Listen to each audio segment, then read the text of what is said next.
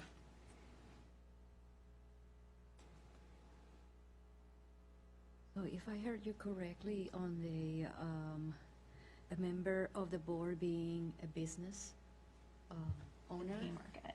in Haymarket, Mhm. but not necessarily being a resident. So someone who owns a property in Haymarket. But in Haymarket, as a residents, we have a lot of business owners that not necessarily have it here in Haymarket.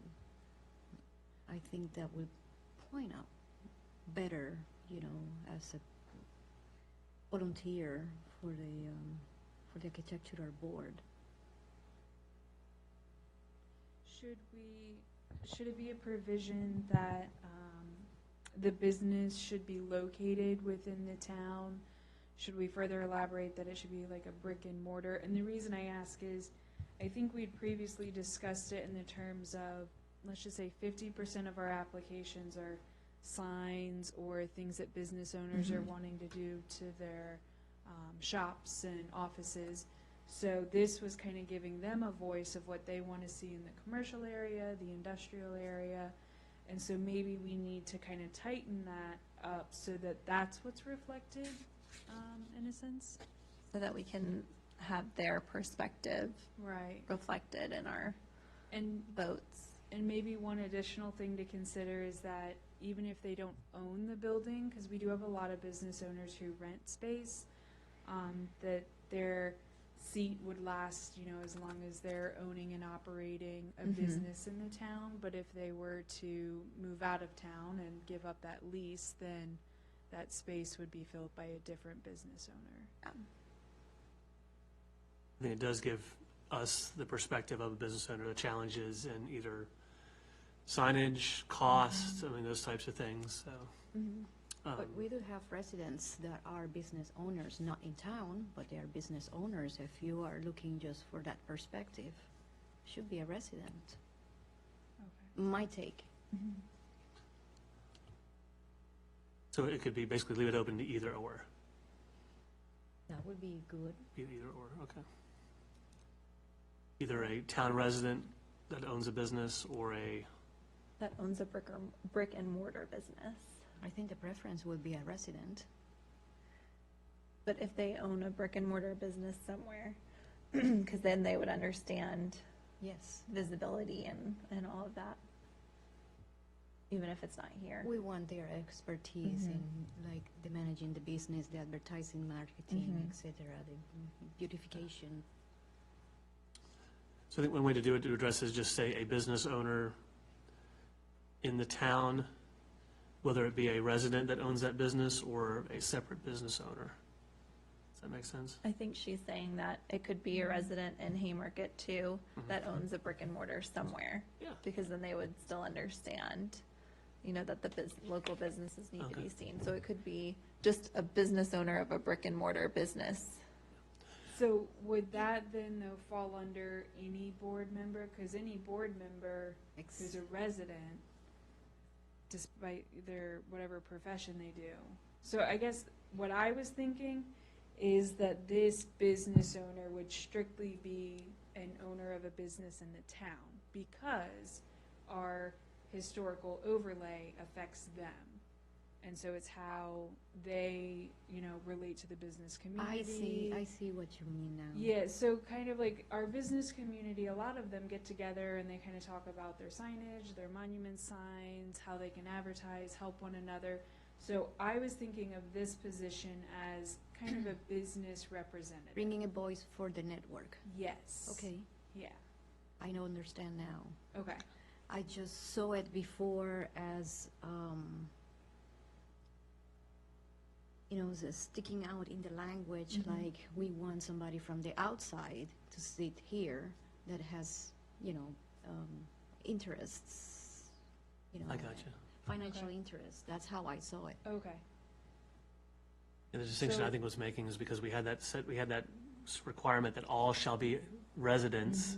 It was trying to open it up to certain positions being open to, So maybe this one, and I can work on the wording and bring Okay. it back to you guys, but something along the lines of, one member may be a town of Haymarket business owner representing the business community, or, something along those lines, so that they understand that we're asking for their kind of input as a liaison to the community. In business that community, sense. And we could even give them, a title that they're the, liaison to the business community or something from the ARB. So we have the council liaison, we have the PC liaison, so I think that makes sense. I guess. So, But- how, But you have to be a business owner, correct. not a business renter. So they would be the owner of their business even if they rented the space though from a landlord. It just has to be within our town boundaries. It's like the owner of Subway, they sublease from the Lee Berries, but that owner would be the owner of the franchise or owner of the business. So, It could be the vet clinic owner, it could be, The dentist is. and I think we would ask that it be the owner of the business, not just an employee. It would be the owner. what about property owners? So let's say the owner of the old bank building. If the owner, did we want to allow the owner of the building to be on the ARB or just the The business? business The owner. business owner. Okay, just want to clarify. Okay.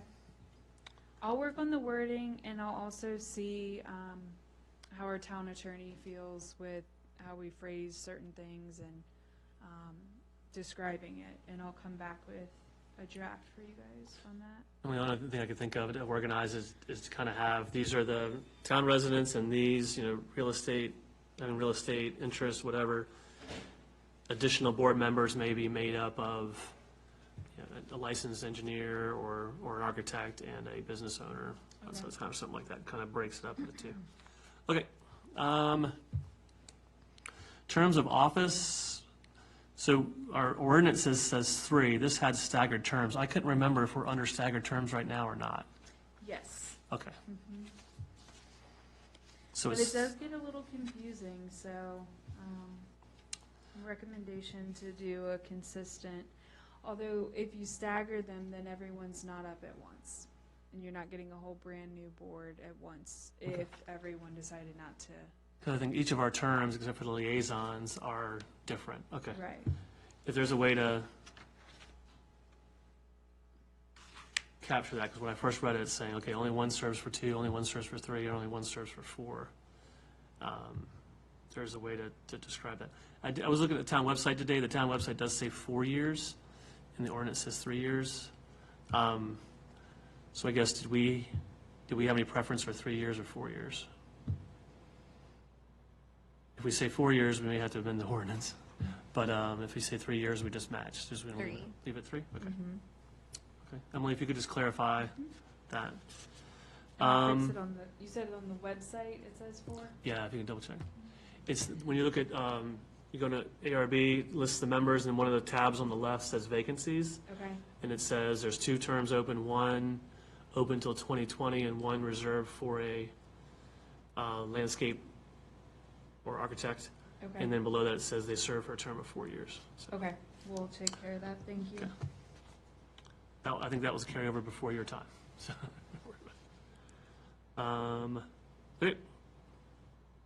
So F, this was something I hadn't seen before. Town council shall provide payment of expenses incurred by board members.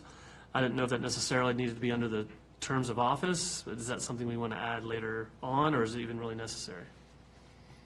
I think in our budget, we used to have a training item in the budget, correct? Yes, and we still do, so the board still has their training, funding, Okay. and then any materials that we would need. So my suggestion here is just making that a separate article. It doesn't need to be under the terms of office. Okay, Next, adding a suggestion about attendance, just making the expectation clear about attending and how to notify folks when you're not going to be in attendance. for the attendance, one thought, I know, I believe planning commission, you have a certain number of meetings that if you miss, I think you're kind of released of your obligation. Do you guys want to put a percentage of like 75% of the meetings a year? Because sometimes we do cancel them, so I wouldn't say 8 out of 12 or 10 out of 12. The town's cancellation, I mean, when it's official, I Right, don't think it right. should be put on us. No. So if we did, say, 75% of the meetings annually held, then it's of however many were held. Or do we just want to put what is written here, number 3, and just everyone work on their good? I think if you miss 3 consecutive, I think it should be like consecutive Okay. things. Because now you see that it's a personal or family situation, Mhm. you know. So I lifted this language from. where I lifted I from? think it should be pointed out something like, if it happens consecutively, you You're know, out. maybe you should, evaluate yourself. You cannot serve because of your personal situations. Okay, But if it's sporadic, I mean, here and there, yeah. This is from Loudon. It says, members are responsible for attending all regularly scheduled meetings. It's the member's obligation to notify the chairman and vice chairman when unable to attend a meeting. Members are not permitted to miss more than 3 consecutive meetings without prior notification to the chairman or vice chairman of the committee, who will evaluate each circumstance on a case-by-case basis. Should it be determined that is in the best interest of the HDRC, obviously it's Loudoun County, to replace a member due to inactivity, the chairman and vice chairman will ask said member for resignation and notify the board of such a vacancy. We need to necessarily go to that degree, but maybe the consecutive miss more than consecutive meetings, yeah. So I can send that to you. And I But like it's- that it also has that then if it's a case-by-case basis, so if something were to come up, it can be determined. Yeah. A member's I out sick, agree. Yeah. you know, an illness that's lengthening more, or something like that, so. Can you send me that? Yeah, I can send it to you. This thank is, yeah, I can send it to you. Okay, moving on.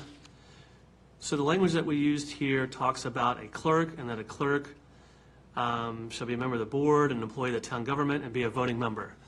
I was looking at the ordinance, it talks about the town clerk being the clerk of the council, so I just kind of changed it to say that.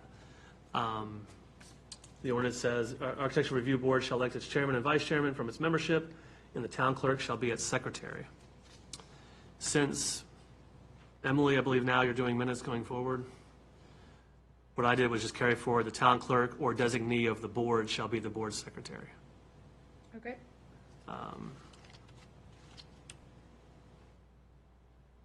So that's just kind of an administrative one. Duties of officers, so that's pretty standard. Under meetings, at the bottom of page 4, going into page 5, just wanted to clarify that the chairman has a discretion to cancel. I mean, we do that already, but just basically to say if there's no application or no matter pending before the board, the chairman has the discretion to cancel it.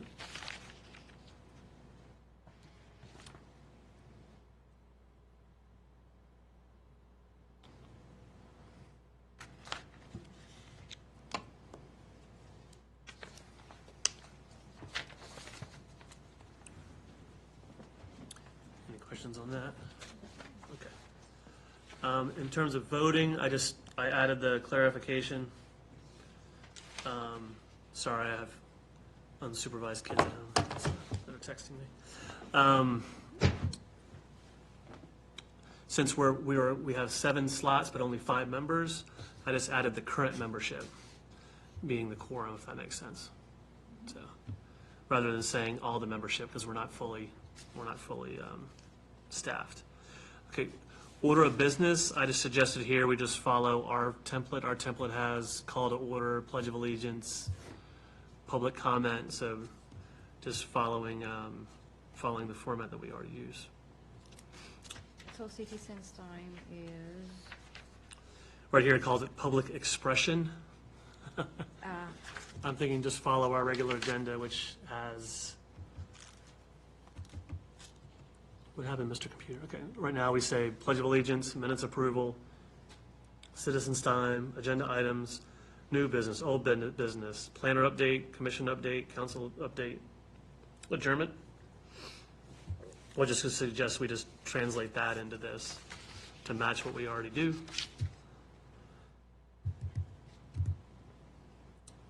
Any questions on that? Okay. so the public expression could be anybody. Yeah, we call that citizens' time. Okay. Yeah, same thing. Julia, I'll update it to follow the template of our current agenda. So it'll read call to order, pledge of allegiance, minutes approval, citizens' time. I just didn't have time to It strike is through all the that. wording. She's gonna change I'm gonna it. change it. So, Okay, yeah. So it'll read citizens' time. It won't Yeah. say public expression. Yeah. I'm sorry, that's what I mean. I just didn't have time to redline it, so. I was starting to get confused. We express ourselves, public expression. Okay, public hearing, is this section needed? So, I want to say it's Leesburg, and I can't remember if it's Percival or not, is they have, kind of like now we do special exceptions and rezonings, we have the signs or notices. So, I feel like for these kind of significant decisions like demolitions or new construction, do we want to do more than simply listing on the agenda? Yes, I Okay. think we should do a public hearing. Okay. I think that one of the things I've heard a lot from people in the community is that they didn't know. Okay. And so, rather than waiting until, it goes to council, I think at every stage of a demolition, we should have a public hearing. So if they come to us, then I think we should definitely do that. What about major decisions like new construction? So like Melodon's project, I think so. what other big projects we've had lately? Where it's new construction, not necessarily adaptive reuse? I mean, so when I Details for the home. yeah, so when I think of public hearing, there's a public hearing that's in the paper, mailing notices, placards. I don't think I was thinking that. It's more of a public notice on the website, public notice on a placard, like you do for the, The maybe, sandwich boards. and the stuff. sandwich board, or what do you call the signs that you put it right now? I know I'm talking about The ones we do right now, and do that so many days before the meeting. At least But a week. yeah, and then run it in the paper, maybe. I don't, that's a cost, though. Yeah, I think we should definitely, and I think that's something that I could bring back to council too, is that I think we should add public hearings, not only just, I know in our ordinance, it's just in the news, it has to be in the newspaper for 7 days, but I think having it on Facebook, the town's Facebook, also on our website, I think that would be a good standard in addition to the newspaper and in addition to the signs outside. And that almost sounds like a communications policy across all committees, maybe, that how Yeah. you communicate public hearings. And maybe we would just piggyback on that. Yeah. I mean, Emily, what do you think about, I think it's more of just putting a placard out and, Yeah, I think it's probably a communication policy, and it's, go through and here's the different avenues, here's where it's gonna be posted. One thing to keep in mind, if we do put it in the newspaper, we'll probably want to add it to our fee schedule, because those usually run us a couple $100s for each newspaper. So, minimum, the really small ones, when we just don't have a lot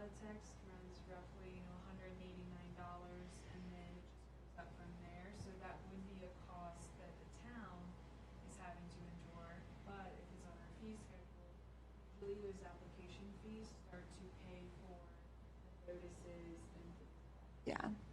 So I think of all the requirements, I think the paper is the least effective. It feels like if we have a communications policy on Facebook, do the push through Website. the website, do the, what's the push we do on texting? Push to text. We typically, and again, it's a communication policy discussion with council, but that's typically used for events or emergencies. Okay, I Right think now, we when we have should. public hearings, we don't do push to text. Okay. We put it in the newspaper, we post it on all of the community boards that we're required to do. And then we've newly started putting out the sandwich board signs, and then we post the properties. I think that would be a good thing to talk about with council, is adding that to push to text, because I do think that the residents would want to know and would like to know. And we can also develop, the push to text company that we use lets us develop one for just events, one for just public hearings, so we can make a new one that if you're just interested in public hearings, you sign up for that one, and that way everyone's not being. Yeah, bombarded. Mhm. oh, yeah. Yeah.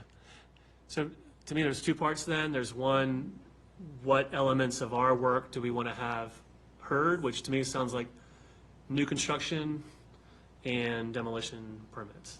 Maybe we need to define that more. I would say we probably need to define new construction a little bit more. Okay, Just in the sense of, is it, brand new construction, is it an addition, 50% or greater to an existing commercial business or residential? Is it, in those terms, okay. viewed a little differently. Trying to distinguish, I don't think the intention is to have every item. I don't think we need to post a property for a sign. No. It's more of these significant decisions. I mean, we have a hotel coming. People may want to come in. If the townhouse project, or the townhouse project behind us, when it comes in, there may be be notice for that. So something to kind of think about. And then the separate item to me is the larger communication policy, which seems like we would want to do that for all hearings by all committees, whether it be the PC, the ARB, or the council and bond. That we could use your help on that with talking to the council about that. I'll see if we can add it to our agenda for the next Okay. meeting. So that's all I had to say on public hearing. And then correspondence on the next one. I was trying to figure out, it says, all official plans and papers bear the signature of the chairman together with the certification signed by the zoning administrator and the clerk. I was trying to question that. So if we approve an application, we sign it, and then or the chairman signs it, and then you sign off the permit, but the clerk doesn't need to. So is it a necessity for the clerk? On some of the old applications, it has the clerk, but I think that at this point, the chairman and the zoning administrator shall suffice. Okay, so strike the clerk. Correspondence with the minutes, we're gonna do that through a separate thing. Okay, last one, bylaws. I'm sorry, any thoughts on that one? I'm moving along here. Okay, last one, amendments. Emily was looking at 30 days prior notice. I wasn't quite sure what that was. I had just borrowed language saying the current membership at the next regularly scheduled meeting or special meeting. So I put a note here, is there a rationale for the 30-day notice? Is it prior notice as an ARB meeting, or is it a prior notice like in a paper, or what?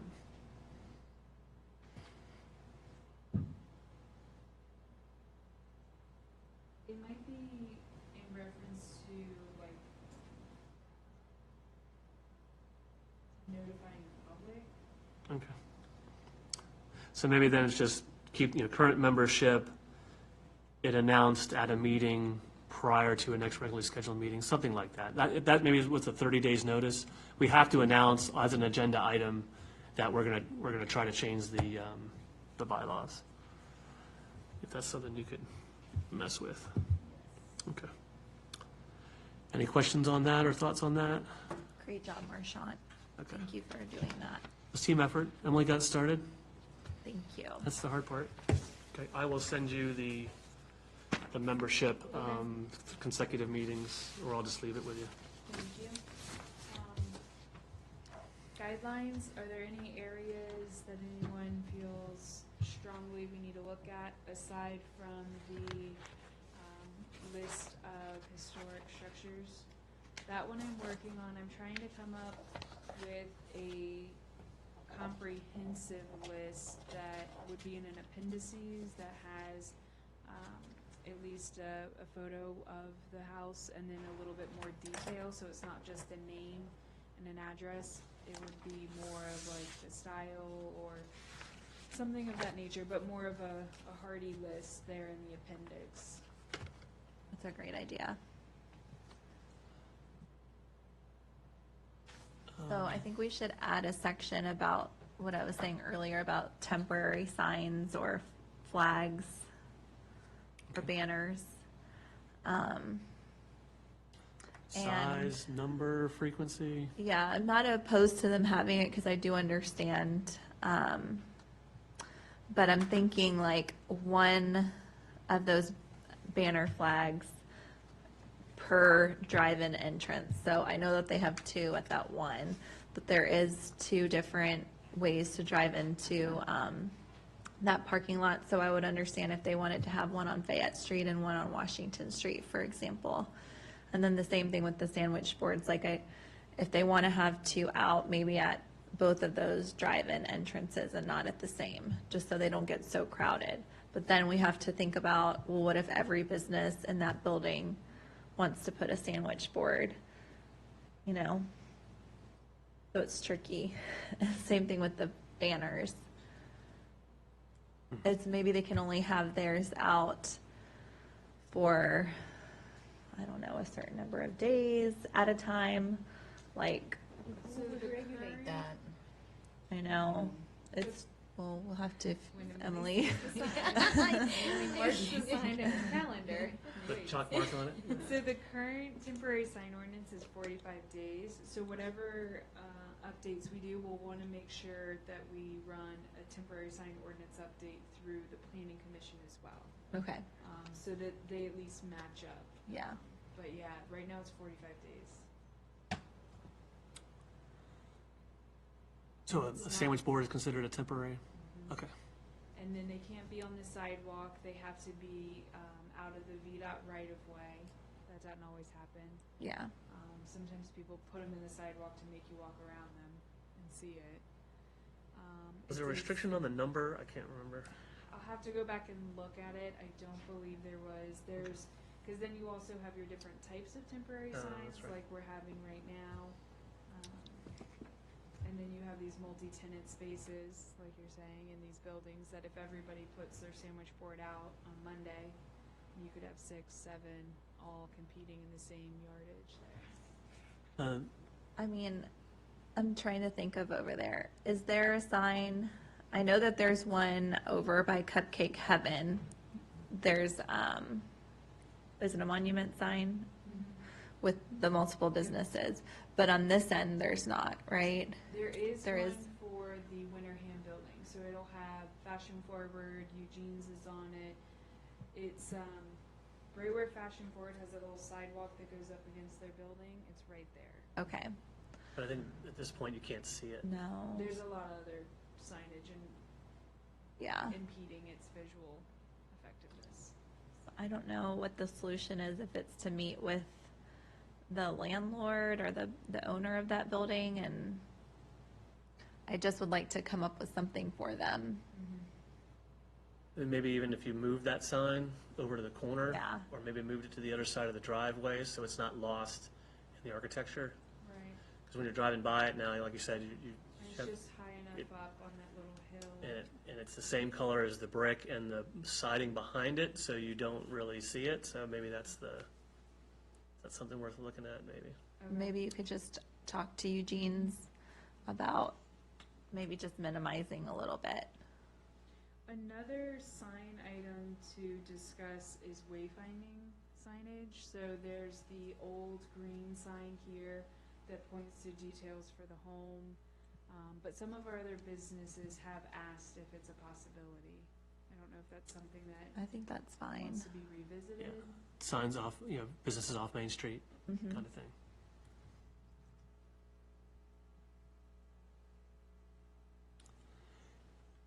I think moving Eugene's over, School of Rock had their own sign on the Fayette Street side, but they were a single tenant structure. Yeah, I don't know that we would want to have each individual tenant in the other building, each having their own Right. sign. That would be cluttered I quite a think bit. moving the monument sign would be a good solution. And then I guess, like you said, talking to him about hopefully it's not an indication that his business is struggling, Yeah, that they're littering that much signage out there, but maybe just talking about what's a reasonable amount of. yeah. A lot of times people, maybe don't even know the rules governing the, Mhm. better to ask for forgiveness than for permission, right? So. Good.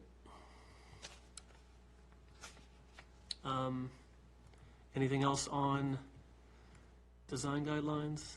I have something, and it came out about 2 or 3 months ago. People are starting to put up or thinking about seriously investing in their solar panels. Yeah. The new technology that is coming, that is attached to structures. Mhm.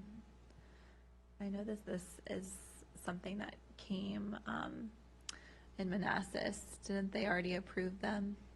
Yep. For roofs? How do you feel about it? I'm fine with it because it's good for the environment. And I know Manassas has the I historic think it's areas an too. investment is just like, a greenhouse or a porch or a deck. Why don't I look at some of the other surrounding areas for the historic district and how they handle it, and I'll bring some draft language back. How Okay. did we handle the last one that we came through? So we handled it as a unique case-by-case basis. Okay. It was approved because all of the solar panels were on the rear of the roof line in the backyard. That just happened to come about because of how the sun hit their house. It does sit higher up in the neighborhood, so as you drive, you could maybe see it, but it was relatively not visible. But I know that my neighbor wanted Uh-huh. to put one, Yes. and the sun hits in the front of the house, and he is like in the front of the cul-de-sac, Mhm. And I believe and we this don't was have any denied. problem with it, Yeah. but the town might, I don't know.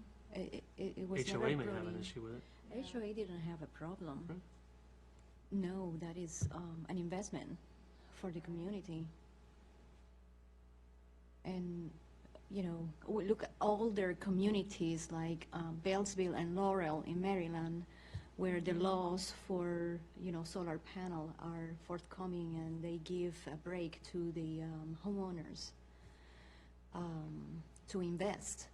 And those older neighborhood, 45 years old, 50 years old neighborhood houses, I mean, they have improved their visuals. It's very appealing.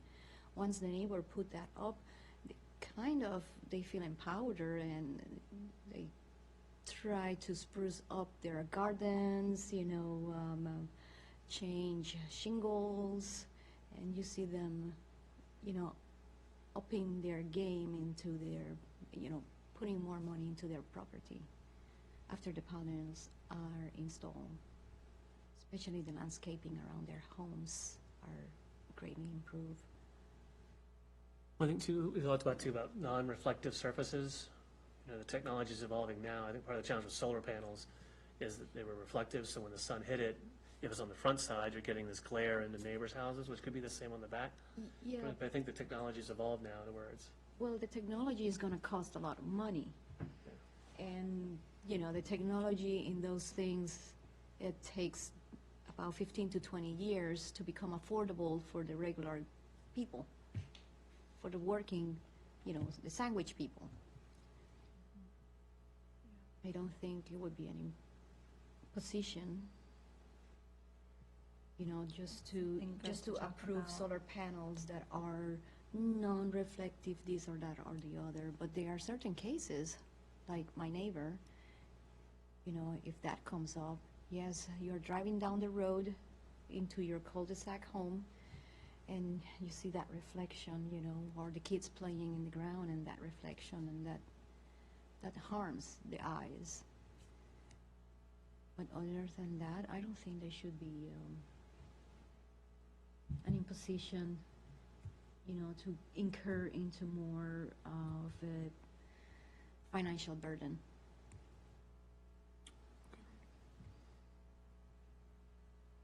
Okay, I guess the directions, we look into some precedent on how other ARBs have looked at Yeah, so handling bring that. some draft languages back. I can check up Okay. how Bellsville have dealt with it, you know, not That would be great. necessarily, but I can start digging up Okay. Sure. how they did. This is like date back 5 years or so. Almost all neighbors in the old neighborhood, College Park also, they have their, you see more neighbors within the block of 10 houses, 7, 8, you know, they have already their solar panels installed. Okay. In Appendix C, I think we could add paddock fencing to the fence types. Okay. That's it, they want updating, accounting for a lot of the fence types that we've already approved. Mm-hmm. I'm sorry, my kids are texting me. You said paddock? Mm-hmm. Paddock fencing, I can board also- on, go ahead. Oh, sorry, I was gonna say, I can also go around and take some updated photos Yes. of the signs and the fencing as well. That would be great. I think the challenge is we had some signs in there, pictures of signs in there that were not signs that were approvable under the ordinance. Board-on-board fence seemed to be a battleground for a while. Can't remember if there's a prohibition on that or not. But generally, yes, I think we should probably need to revisit some of the, updating some of the fence styles to what we've approved and what's predominant.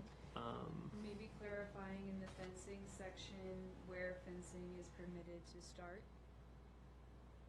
Is it the rear facade back? Is it a case by case? Is it the front facade back?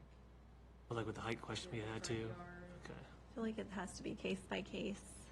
Each property is unique. Yeah. And And I some know- neighborhoods have HOAs and then some areas in town don't. So, Case by case. mm-hmm. No, it's good. I think it's a good catch. That's what we needed.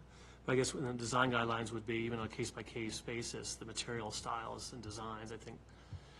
So that was a good point to bring up, is that using the guidelines as a resource and maybe expanding upon, you know, buildings. And here we have the signs and we have the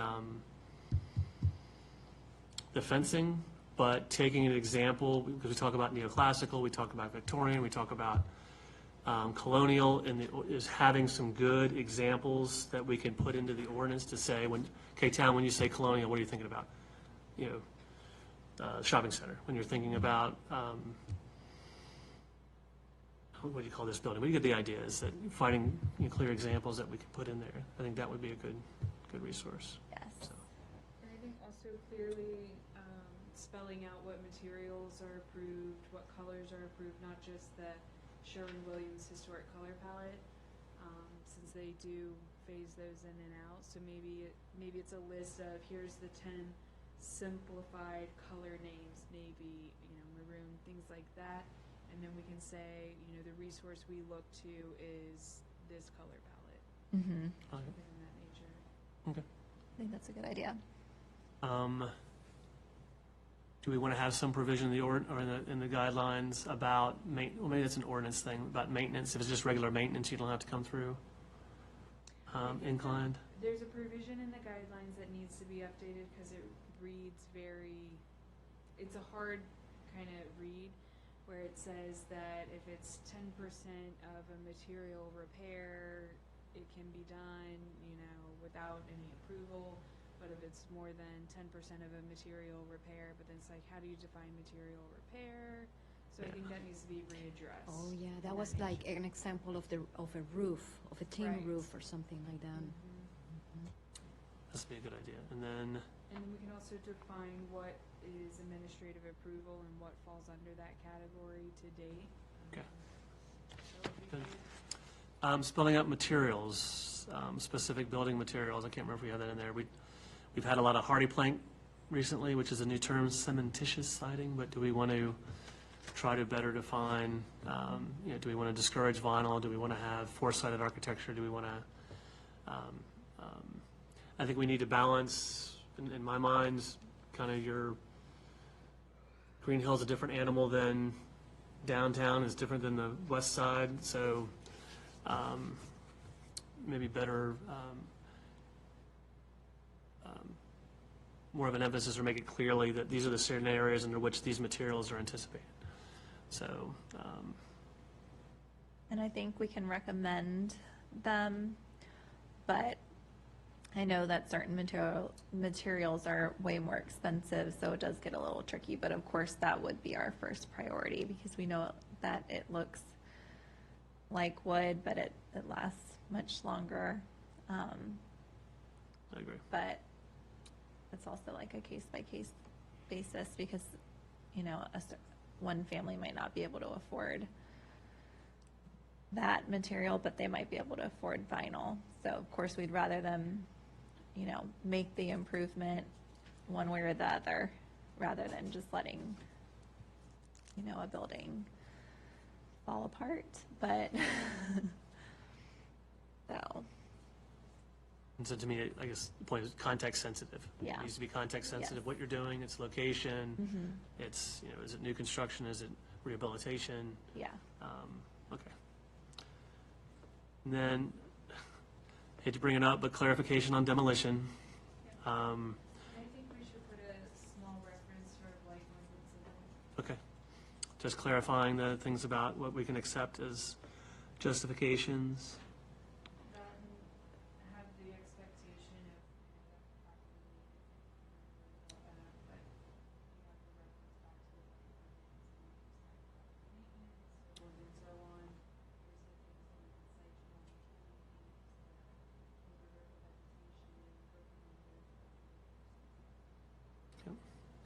the I like that. That's a good idea. And then do we want to have, revisit a checklist requirement? That gives you some teeth to say, if you don't have these elements in your checklist, you're not going to go. You're not being accepted. I don't know if that's better in the ordinance or in the guidelines, but it just says these are, photographs or, It's kind of nice to have in the guidelines, because Okay. then it's all in one document. Okay. And I might look at separating our zoning permit back from our certificate of appropriateness, just so that it's clear the guidelines are what's leading this application. okay.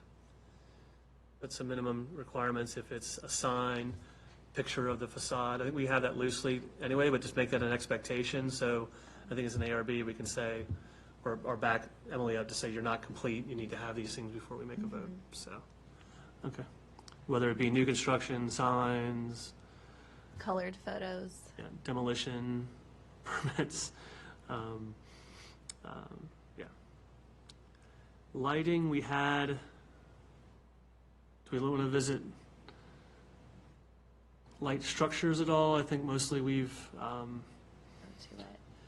most of the colonial style have been those that have fronted Washington Street. There's been some discussion to do the side streets, and do the rear of commercial buildings need to have that colonial look? I think they do. I think Okay. we should include more photos of lighting options Okay, that are recommended. Road options that you know of in town to photograph? Yes, I could probably go around and take some pictures. Okay, that would be great. Okay. Marchant, you just mentioned this, the side streets, that will come up pretty soon, I think, especially if everything with Michelle Williams' property goes through council. So Jefferson Street will then be looked at here on the commercial side, so I think that's something we should be prepared for. So maybe you guys want to think about that. a distinction between our major rights-of-way and then our parking lots and our side streets. Do we want to treat them? And Jefferson, while Washington is very, well-traveled, it is our main street. Old Carolina Jefferson is, I think, in some ways equally traveled, and it is still a very big avenue into town and out of town. So do we want to just carry that look where we can in the areas that haven't been developed yet? Okay. Mhm. Sounds good. Yes, we do. Telecommunications dishes, drums and towers, does that need to be updated? I'm working with Martin on something Okay. regarding that.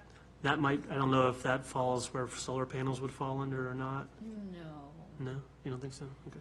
no, solar panel is like a home improvement or a business improvement. It's not like a business. Yeah, I think the In- telecommunications is kind of like our cell tower here in the industrial area. Doesn't have, okay. It's on the roof. You are right on that. It's up there, but it's not. I was just thinking, I thought there was some sort of federal regulation now, kind of like we have the FCC controlling telecommunications, what restrictions, local jurisdictions. I didn't know if solar panels had a similar. No, solar Yeah. panels doesn't send radio waves and stuff. So, I guess Emily or board members, a lot of this I think just needs a refresh. A lot of these standards don't necessarily reflect current trends and a lot of what a lot of the local jurisdictions are doing. I think the guidelines, having those appendices that are some good examples of architecture, signs and fences will be good. And then maybe just take a first brush at that. I have a question. Do we regulate like the quality of the lining, like LED versus soft versus white light For the, bulbs For lighting, for lighting? for the commercial areas, the site plan does regulate the lighting when it's new construction or when you're doing, for instance, like the Mariah's Vineyard, who's doing the wine tasting room. So they're taking that house and they're now turning it into a commercial business. So that is regulated on how much lighting comes off the building into the parking lot for the safety of the consumers. But not the quality of the light? Mm-mm. No, it's all, we measure the foot candle and how that is affected in the lumens. What But do you we don't- think about LED lighting versus, a softer look of light, a natural light type? of course, I prefer warmer, softer. I think we've talked about that here before when we've gone over lighting. Yeah, and I think the challenge is that Washington Street looks like an airstrip, Yep. and there's a lot of light pollution, I think, that comes out of that, but the new fixtures now are reflective to where, whether it's LED or some other bulb, it's directed in such a way that reduces light pollution. So I think that's one element, or we would encourage that, the historic atmosphere of the town is it's not lit up brightly. So I think that's one thing we can talk about. Downward shielded, downward reflected lights, to your point. And then having another conversation about LED versus sodium ion, was it sodium? Are we doing that Whatever, case by casing or? I'll provide you guys what we have in our zoning ordinance currently, because there are some that are regulated of the downward shielding, not to harm the residential neighborhoods that back up to it, things like that. So there is some talk of it already in the ordinance, but I'll figure out what more can be done. So I think a lot of it has to do with the acorn fixtures. For instance, a lot of the acorn fixtures up along Villages of Haymarket, they light up those bedrooms.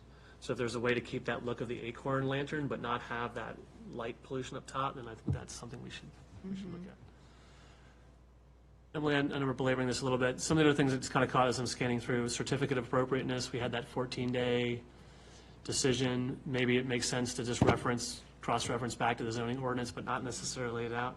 Same thing with the comp plan, referring back to the guideline, not necessarily having it listed in case it's amended. So maybe it's a catch-all that says these guidelines are in addition to plan policies on community design and architecture and ordinance requirements for whatever.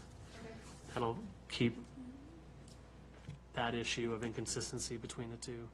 Okay. That's all I have for this evening. I apologize for not being more prepared on that one, but it seemed like the priority is the bylaws. As you guys update anything, or if you go home and think about something this week, just let me know if you have any specific changes or areas, and then if you guys take any photos to use in the document, send them over, anything like that. So hopefully September, I believe 18th is our next meeting. We can have a draft ready. Is it 18th? Okay. Alrighty. What's next? Next is the crepe myrtle tree discussion. So crepe myrtles are in. Crepe myrtles are not red rocket in color. I noticed. So I'm bringing it up just for a discussion of the board recommended the red rocket color or agreed to the red rocket color. Is there an interest in changing this out? The landscaper would come in, remove them in the fall, and then put in place the red rocket to make it right? Or is there an interest for a different option? Do you guys have? I'm fine with the pink, and I know that, what is the neighborhood that is in front of Green Hill Crossing? Haymarket Station. They already have the same Mhm. pink that we have now. So I think it all matches, and I'm fine with it, but what is your opinion? I think it's fine. To me, it's more of a consistency, in size and color. I was looking forward your color, the color that was approved, but the trees are healthy, and that's very important. There's not been a lot of love with cars.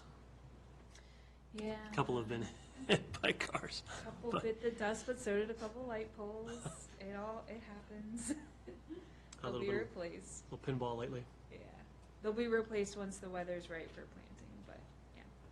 I have no issue with the I alternate have no color. I think issue, it'd be but cost. I was It would looking be- forward the color, said. Okay. Well, we'll take this back to council September 9th, and we'll mention it to them. Thank you. The next item I had was the town center informational sign. So if you noticed today, it did actually get put up. I know that the board had previously wanted to see it out here by the bench. Once the sign came in, it was discussed that it could potentially work better over at the museum. That was supposed to be up for discussion tonight before it got put in the ground, but the landscaper came out today and actually put it in the ground. So it is in place. We're talking about doing a planting bed underneath of it so that there's landscaping. It'll look nice. Maybe even get a light to shine on one, if not two of the sides to mimic the Haymarket Museum sign that lights up at night. So we'll use this for posting our meetings, posting our events, posting any advertising of that nature. And then if you lift up the bottom portion, you can actually reach in and grab brochures, handouts, newsletters, things like that. So we'll put our newsletter as soon as it goes out, we'll put that over there. I was hoping to put out the walking tour, both last year's and this year's brochure, so that you would get, at that point, a pretty wholesome tour of the town. We'll put the Journey Through Hallowed Ground material in there, and then anything else that we kind of come up with or distribute. Where is it by the museum? So when you leave the cherry trees right there, it's right by the cherry tree and the sidewalk. Near the entrance to the Near the entrance- information boards. Yeah, to the little Civil War patio. Is it in concrete? I believe so.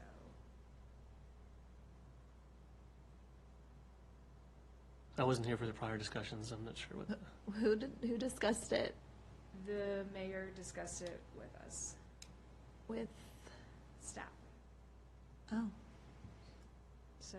okay. I'm interested to go see that and see how it looks. Yeah, so if you have any questions regarding the decision, I would reach out to the mayor. Okay. Okay. There was concerns about over here just in terms of visibility or, again, okay, we'll reach out. Okay. I did notice it coming in. So I think that the disadvantage to having it over there is you have to park at the museum to walk around. I think the advantage here would be is if you're already here doing business, it's easy to get out, look, get out and go. So, Yeah. okay. Interesting. Anything else on that? That's all I have for old business, and, Okay. yeah. I don't really have an update. Most of my stuff was covered in the old business. Ayush is not here for the planning commission update. Planning Commission, ooh, we just had that the other night. We had a public hearing by Van Meter. They are proposing 38 residential townhomes on the Smith property, which is further down the street by the vet clinic. So it's collectively 6701 Hunting Path Road, 14850, 14860 Washington Street. They're proposing to do this project in the rear, and then there would still be a commercial use up front. The Planning Commission heard all public comment and then requested that the applicant come back and disclose the commercial use once they were able to, per their contract with that client. So we will be hearing back from them probably next month if they're ready to make additional comments. That's all we have for Planning Commission. If I could take privilege and ask under this one, so the project that went back here, when does that go to council? That'll go to council for September 9th. Okay. The public notices will go out Monday. What was your thinking on that? Is it worth having them come in just for an informational item to us for the architecture for that? Which project? The Miss Williams project? Oh, she was planning as soon as we start with the council public hearing, Okay. once she gets kind of an answer from council, as soon as she starts site plan, to go ahead and come in for a work session with the ARB and discuss. Here's my concern with, I think the challenge of having so much of the architecture vetted along with the site plans is that by the time it gets to us, it's already been gone down. So I think one of the comments about the hotel was we were told it needed to be all brick. I don't necessarily think that's the case. So if there's some financial decisions being made about cost or some costs being estimated on the types of materials, I think it would help if we can get them in the board. So I think the PC ARB meeting for the hotel, I think was a great idea. Yeah. And maybe that's, I know it's been suggested before we have those joint work sessions. Nothing binding, but I think if we can start those off, it'll have a significant cost savings And time. to start to vet those, so. I'll reach out to the applicant yeah. and see if she's available to set a meeting time. Yeah, so, the architecturals look great, but again, the amount of time and resources they're putting into that, Absolutely. so.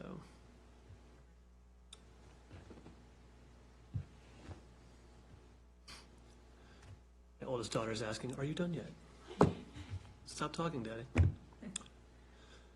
Okay, council update. Hold on just a second. Let me go back.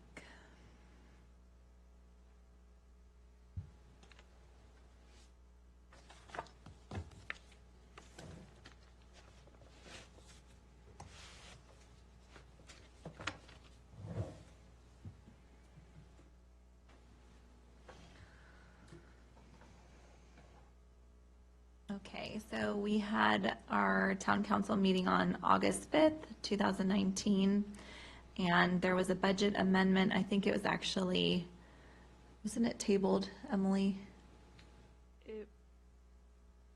Yes, I think so. I can't remember. I think it was tabled again. I think so. Or did we vote on it? I can't remember. I'll have to get back to you guys on that one. We did a site visit to 6706 Jefferson Street, and we deliberated over the appeal of the ARB, our decision, and it was very disappointing. Unfortunately, council overturned our vote, which I'm sure all of you know. I did my best to go over all of our arguments and points, and unfortunately, our decision was overturned. So it was a very disappointing meeting. And that's your update. I did want to offer, I did listen to the appeal. Thank you to the council members. I did agree that I think the quote from the applicant's attorney was my job to attack. And so I did feel personally that it was unnecessary. Some of the critique of our work was unnecessary to make the point that needed to be made and ultimately the council's decision. So thank you to those council members that spoke up in that regard. I do, once we have a full board, I would like to discuss approaching the council about our relationship with them. I think this is the second time now where the council has benefited from more information than the body to which they've charged to evaluate these things. So I think having the council study of the building, having the narrative of the applicant, which appears that they had also a preview of that assessment, I believe that does create an issue to where people, the perception or maybe taken as a way to not follow the process, for lack of a better term, if that makes sense. Also, two questions about architecture. There was a lot of questions about the Queen Anne architecture distinction that we had made, and other questions about the designations. I think a lot of that could have been handled as a courtesy of simply calling the ARB and saying, could you clarify these points that were made? Most of the findings that we put together were from the ordinances and the policies, so it seemed more of a critique of the policies and ordinances, which probably needs to be a larger discussion as well. Kind of creating that adversarial sort of relationship, I think kind of works at cross purposes. So again, wanting to talk to the full board about how maybe we address that relationship with the council, whether it's joint work sessions with the PC to get ahead of some of these decisions, whether it's not meeting with the council and talking about our roles, especially with regards to demolitions. We're going to have more to come, and I don't necessarily see our position changing if we continue to get minimal or no information. That was a frustrating part, I think was underplayed, was that when we made our decision, there was no information that was provided to us and put us in a really awkward position. We had the conflicting statements about what we could and could not accept. But moreover, I think but we didn't even have the plan. So even if we were to look at conceptual plans or alternatives, there was no drawings, there was no layouts, to which to make our decision. So I felt like that was understated in terms of, not by you, Bond, or others, but I think that was the criticism that we received, given the fact that we really had little or no information. I was disappointed and felt was an unfortunate kind of tone of the discussion. So that's my feedback. And again, I think next month when we have the full commission, I'd like to bring up talking about ways to re-engage the council on our decisions. So. Thank you.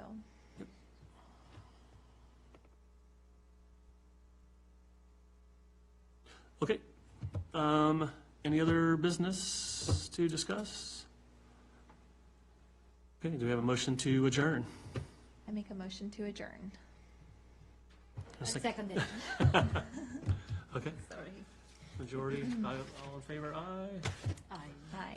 And meeting adjourned. Thank you everyone for coming out tonight.